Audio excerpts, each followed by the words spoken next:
Mutual funds रे invest करेंगे ना एलआईसी रो प्लान रे इन्वेस्ट करेंगे। जे एलआईसी रो जो यूलिप प्लान थाए सेमती एसबीआई रो भी अच्छी फॉर्च्यून बिल्डर एमती बहुत जण प्रोवाइड करछन्ती यूलिप प्लान।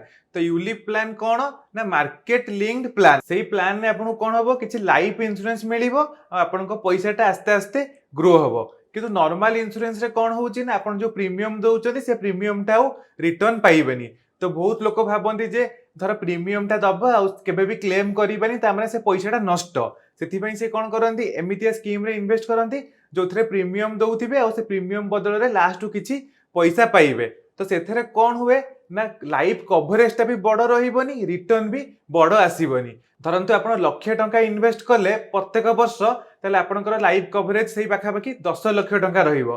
किंतु टर्म इंश्योरेंस रे आपण कोन करि परिबे 1 कोटी टंकार लाइफ कवरेज पाई परिबे।